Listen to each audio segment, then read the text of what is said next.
அதற்கு பின்பு அதை போலீஸ் அப்சர்வருக்கு எங்களது சகோதர செயலாளர் அண்ணன் கரைத்தே தியாகராஜன் அவர்கள் அதற்காக சென்று போலீஸ் அப்சர்வரை பார்த்த பின்பு சீஃப் ஏஜென்டாக இருக்கின்ற அண்ணன் துணைத் தலைவர் கருநாகராஜன் போன்றவர்கள் எல்லாரும் அதற்காக கம்ப்ளைண்ட் கொடுத்ததுக்கு அப்புறம் போலீஸ் அப்சர்வரின் நடவடிக்கையினால் சில நடவடிக்கைகள் எடுக்கப்பட்டிருக்கிறது.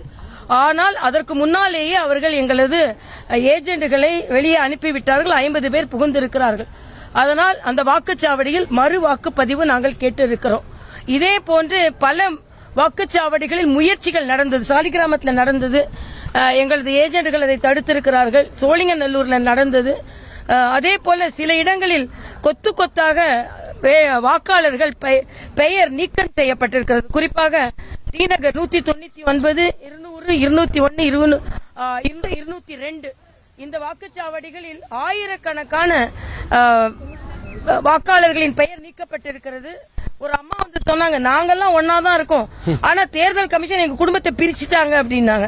அம்மா அப்பா பேர் இருக்கு, மக பேர் இல்ல, மகளும் அப்பாவும் இருக்காங்க, அம்மா பேர் இல்ல. ஆக இந்த லாஜிக்கே இல்ல. ஒரு குடும்பத்துல எல்லாரும் ஒன்னாதானே இருப்பாங்க. கணவன் மனைவி பெயரை சோழிங்கநல்லூர்ல பிரிச்சு வைக்கப்பட்டிருக்கிறது. ஆக தேர்தல் கமிஷன் இதுல கொஞ்சம் கவனம் செலுத்தணும் அப்படின்றது எனது எண்ணம்.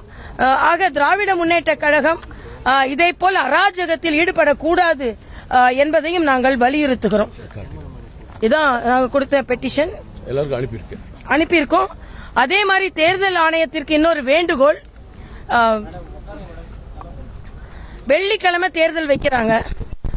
எல்லாரும் மனித இயல்புதான், கூட 2 நாள் லீவு வருது அப்படின்னு வாக்கு சதவீதம் குறைந்து விடுகிறது. இதை ஒரு விடுமுறையாக எடுத்துக்கொள்கிறார்கள். வாக்களிக்க வேண்டும் என்ற விதிமுறையை மாறி அது விடுமுறையாக மாற்றப்பட்டு விடுகிறது. அதனால் நான் ஏற்கனவே ஒரு முறை தேசிய வாக்காளர் தினத்தன்று ஆளுநராக இருக்கும்போது நான் பேசினேன். வெள்ளிக்கிழமையும் திங்கட்கிழமையும் தயவு செய்து தேர்தல் நாளை நீங்கள் பிக்ஸ் செய்யாதுங்க அப்படின்னு. ஏன்னா திங்கட்கிழமைனா சனி ஞாயிறு திங்கள் லீவ் எடுத்துட்டு போயிடுறாங்க, வெள்ளிக்கிழமைனா வெள்ளி சனி ஞாயிறு லீவ் எடுத்துட்டு போயிடுறாங்க.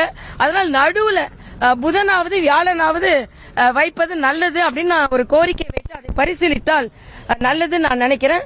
அதே மாதிரி 100% வாக்குக்கு விளம்பரம் பண்ணுகிறார்கள். கோடிக்கணக்கில் அதற்கு செலவிட்டு இருக்கிறார்கள்.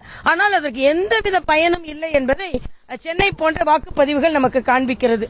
இப்படி கோடிக்கணக்கில் மக்களுக்கு புரிந்து கொள்ளாத அளவிற்கு அவர்கள் செலவு செய்வதை விட மக்களுக்கான வாக்குகள் இருக்கிறதா என்று மறுபடியும் சென்று பார்த்து அவர்கள் இப்ப நம்ம வாக்களிக்கணும் 100% விளம்பரம் செய்யறோம்.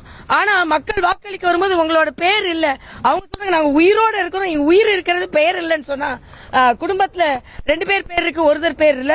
கவுன்சிலர் எலெக்ஷன்ல நாங்க வாக்களிச்சோம் 6 மாசத்துக்கு முன்னால, இப்ப எங்க பெயர் நீக்கப்பட்டு இருக்கிறது. ஆக அதுல அதிகம் கவனம் செலுத்த வேண்டும். செய்திகளை உடனுக்குடனும் துல்லியமாகவும் தெரிந்து கொள்ள சப்ஸ்கிரைப் பண்ணுங்க.